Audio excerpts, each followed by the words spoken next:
Subscribe for the very latest. Play it, Daddy.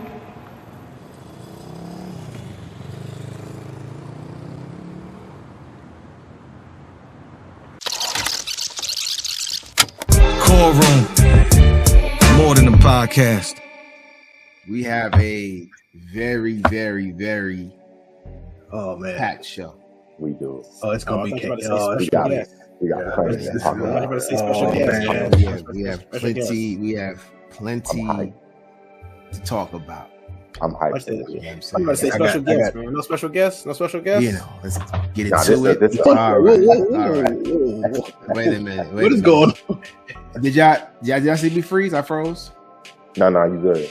Okay. Yeah, I ain't seen no Okay, because my internet was acting crazy. It says it is acting crazy, but all right. AT&T.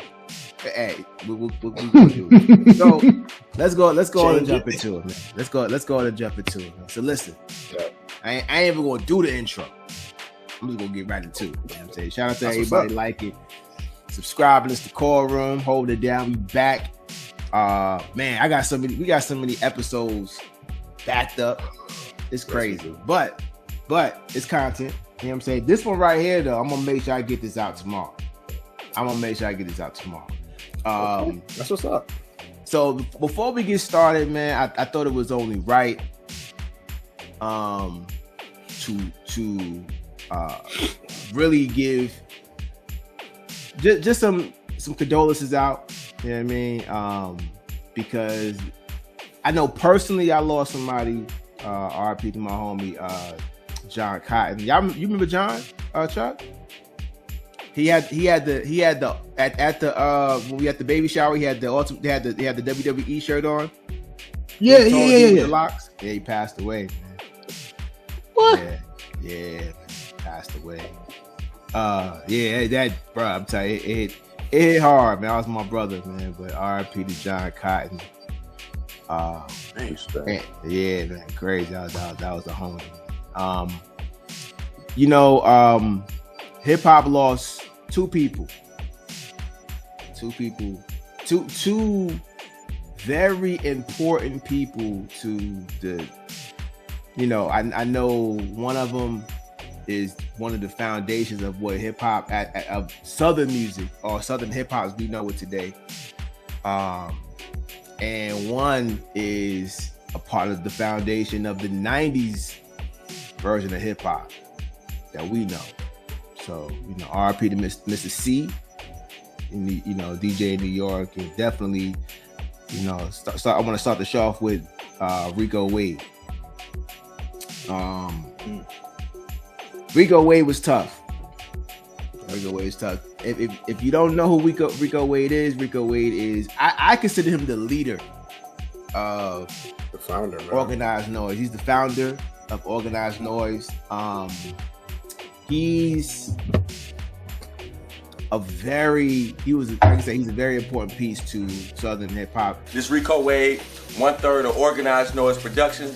Organized Noise Production is responsible for making the South respectable, and that's no disrespect to Luther Campbell and Jay Prince and Ghetto Boys. We most definitely grew up on the Ghetto Boys and Two Live Crew and the whole bass thing. But we wanted New York to respect our brains, not them fat asses and our pistols. Organized Noise is who founded Goody Mob, Outkast.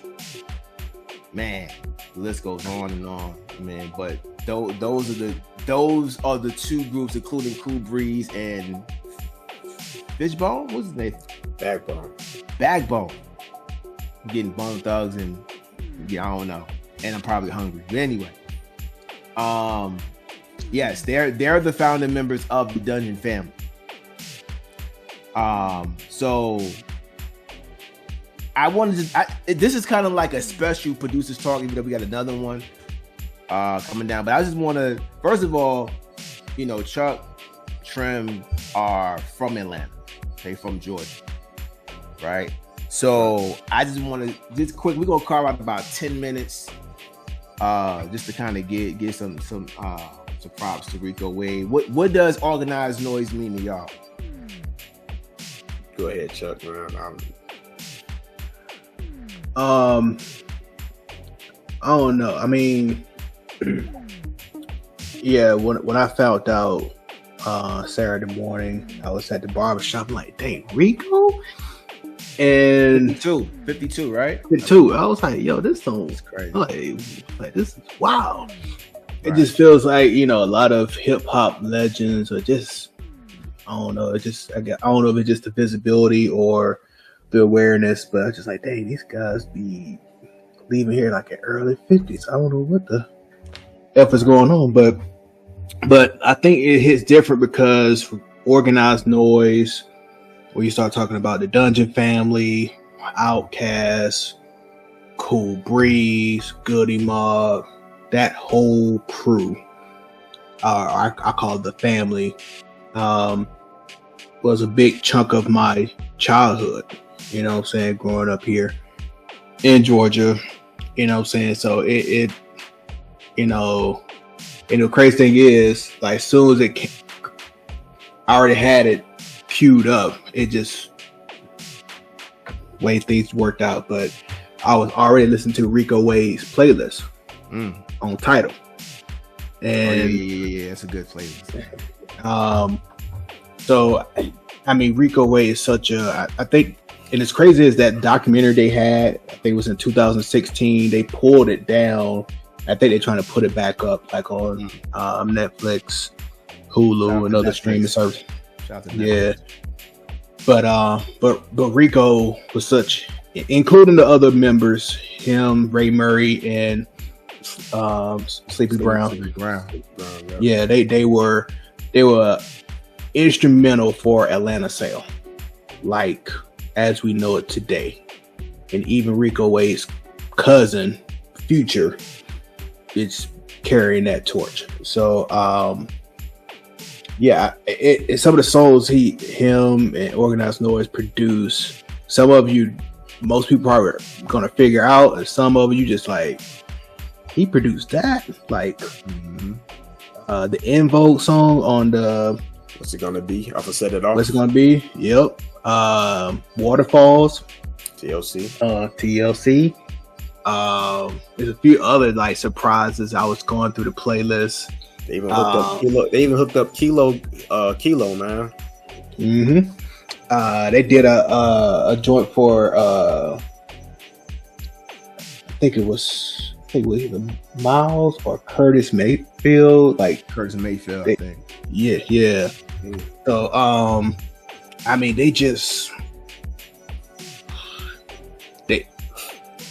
just from a producing, culturally standpoint, they was God tier in the South. That's a fact. In the Blade period, it just it still is, because as a unit, they still. I mean, they still two of them left, but it's not I'm sure it's not the same without Sleepy. I mean, not Sleepy, but Rico there. But yeah. What about you, Sean? As a producer, first of all, I know for a fact, I know that Organized Noise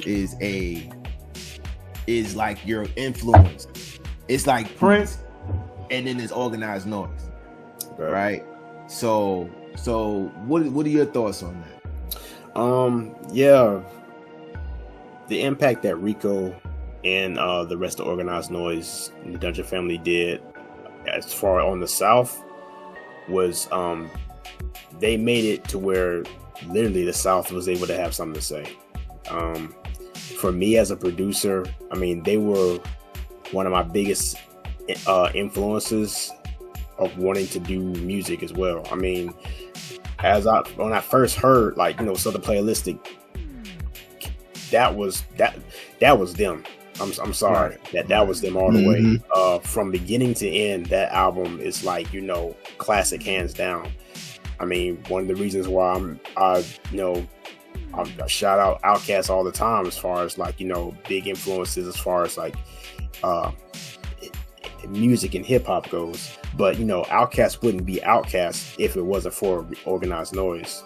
and all the way up to even one of their biggest hits that still keeps playing on the radio today.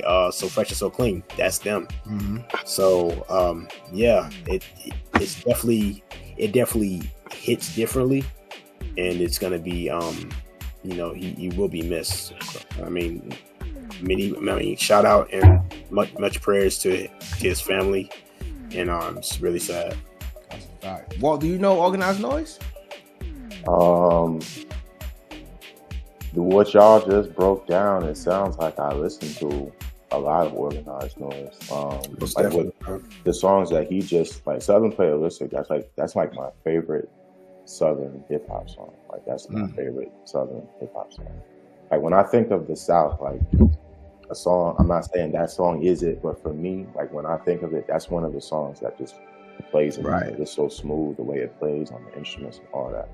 The production of it is, and that album, honestly, like that's that's as far as like Southern albums, like that album is one of my favorites. So that plus and the songs that Chuck was saying, like he definitely has a style in that, like in the way that he does the music. So see, live instrumentation, people. Yes, definitely. These are true musicians. And I know in the future y'all not gonna really respect that, but don't get it twisted. Like these dudes made art, definitely. Like James Brown, like all of the other greats would, and they made it, and they crafted a Southern sound, right? I remember listening to Organized Noise in New York as a teenager. And I already knew, like, at that time, I'm like, nah, this is hip hop, right? It's not no South, ain't no East, no West. This is what it is. Being very honest, New York is very influential to Southern hip hop. New York is the father. It's the father of it. It's like me and my partner Ray. We studied hip hop. Like we went to New York, went to Harlem, went to the Bronx, went to certain places to get break beats and stuff. Cause when I first heard Eric B and Rakim, when I first heard KRS-One, it was around that time when Criminal Minded was out, Paid in Full, Slick Rick. I just love them cats, and I don't know why, man. Now I can look back in history and be like, shit, they the coolest. They were speaking truth. Public Enemy, but I really love me some KRS-One and Eric and Rakim, man. It was like my first time riding in a car or something. Like when I'm as a youth, riding in a car with your friend. No, it's like your teenage years. Your teenage year, you can't drive. Your buddy stole his mama car, and y'all ride out the night, and we riding to Rakim. I ain't no Jones. So like for some crazy reason, it stuck with me, and a lot of his music was James Brown inspired to the point where like James Brown inspired to the point I learned about breakbeats. So I started studying hip hop in general, like where it's like, wow, like these, like I didn't think it wasn't original. I was thinking like, look where these guys, look where they got this from, and look what their approach was. Like he got on the beat and then he flipped the beat this way. I was so impressed or whatever. So from that point on, I mean, I started paying. I love the Fat Boys too. Being very honest, I love the Fat Boys. I love Curtis Blow. I went about Curtis Blow, the Christmas song. I went about that for Christmas or whatever. Like I most definitely hip hop. And then the fact that the hip hop culture became the thing that was considered jazz, considered art. Cause that's basically what we are now with the art of organized noise. I mean, it knocks. I mean, it was knocking. Definitely was. You know what I mean? Like, like I mean, just phenomenal. You know, it's just phenomenal that these three brothers came together and crafted a whole entire sound. Before them, Atlanta didn't have no sound. Let's get that right. Don't get it twisted. They didn't have a hip hop sound. Right. Mm-hmm. They was booty shaking. They didn't have. They created what the South is, right? And Future, like you said, Rico Wade's cousin, carries that torch as one of the greats. right, of this generation. Let's just go through a few songs real quick. I know Chuck mentioned a few, but you know, I want to make sure Walt knows. I want to make sure all the young people know what they did and what they're still doing. So we mentioned Don't Let Go.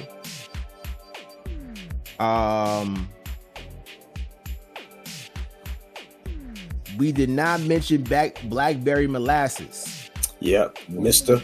Blackberry Molasses, one of the things that never change. The group that Bobby Valentino came from, right? Before he went solo. So definitely Blackberry Molasses. Exactly. Saturday. Ludacris. Yep. Grease don't pop from the stove, no mold. Moved on up, double shot Hennessy, fill my cup. Exactly. Let's see. Soul Food by Goody Mob.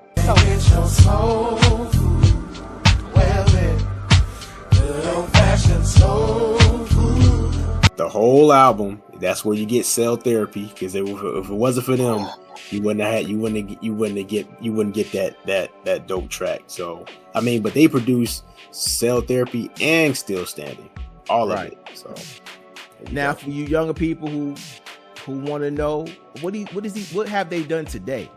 Outside by Ari Lennox. Short egg, yeah, give it EVE. Rough ride when you deep inside the G. It's how you do that when I flip this little P. That's a joint that they did with another producer. Let's see what else. I mean, you got a bunch of, obviously, a lot of the early Outkast stuff. So I'm not gonna really get into that, because basically they produced all of the early Outkast and Goody Mob, along with them, as they all collectively, you know, put their hands in those albums, meaning Goody Mob and Outkast, but they're the main producers of those albums. Yeah, you have let's see. There's a couple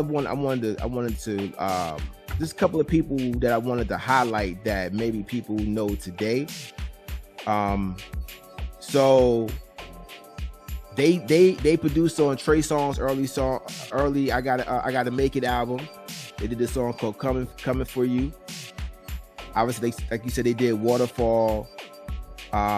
Looks like they produced for people like I would say people like Joyner Lucas. They sampled Goody Mob. Organized Noise. You got people like Quavo. On the Quavo and Takeoff album, they sampled Organized Noise. What else? Macy Gray. They produced Macy Gray. You know, it's a lot of stuff that was sampled from Goody Mob. Goody Mob and Outkast that Rico and the rest of them did, that was included in other projects. So that goes to show you, when you mention people like Quavo and Takeoff, and a lot of other artists, they're still relevant to the game. You know what I'm saying? They're still relevant to what's going on right now. Like, I heard somebody sample. I heard that same elevators. You know that sound that elevators have. I heard somebody put that in their song recently. They just sped it up, right? So what up? That's Outkast did that one, but they probably had some help from Organized Noise too. Right. But they're in that song though. I think they got credit, so they might have had some help. I think not. Hey, I've been listening to a lot of hip hop today. Don't get me. My whole brain is twisted. I wanted to make sure that I was prepared for today's episode. So I've been listening to a lot of stuff. But I want to say, Rico, thank you. I don't know what happened to him. I don't know what happened to you, my brother, but your legacy will never go away. It's as long as the babies that you put here, T.I., Future, Killer Mike, all of these dudes is around. As long as they here, the legacy will always continue. You know what I'm saying? So RIP to the homie Rico. Like Trevor said, prayers go out to his family. Definitely pray for healing. The Chronic had just came out, Wu-Tang had came out, and we was coming with it. We were coming with it. We knew we were coming with it. I thought we were better than both of them, but we were just as good. I thought we were coming with it. You know what I'm saying? I felt like our topics, what we were talking about, niggas killing niggas, they don't understand. It's the master plan. I'm just crumbling nerd. But they couldn't get what? That's lingo to me. That's like we ain't just saying we just smoking weed. We're not reacting. We're sitting back thinking and plotting and planning. We're putting together a plan. We're not just gonna move without a plan. And I knew New York was gonna respect our mind for that. And I knew the West Coast was gonna respect our music. Because we weren't using keyboards. Using the real Fender Rhodes, the real Wurlitzer, the real B3 organ, live bass, live guitar. We was producing, it was production. It wasn't as simple as putting up no keyboard. We stopped using keyboards back then. Sleepy Brown, if you check the history of organized noise, which I give it to you, Sleepy Brown's father is Jimmy Brown from Brick. Doozy, Daz, he came up on the side of the stage, was seeing all them 70s groups perform. That's what he did. Ray grew up in hip hop, graffiti, DJing. So that's where organized noise come from. And I grew up in apartments, taking people's trash to the dumpster, going to the grocery store, taking people groceries to their car. A little hustler, but I wasn't no bum. I was like a slumdog millionaire. Like one of them little kids out there trying to get it. That make it all worthwhile. I'll be 41 years old with a wasted life if they didn't praise what we did back then. Because that's all I've done since then. That's all I do to this very day. Is still try to move forward with that same plan. So that's one good thing is that these ain't on the wrong path. These ain't sitting like, damn, I should have played football. Like, damn, I should have been a golfer. Damn, I'm saying like, I think I'm on it. I think I'm on it. I think I'm on it. I think I'm on it. I think I'm on it. Dungeon Fell. I think I'm on it. I think I did something. I think I'm a part of something. I'm part of something I can be proud of.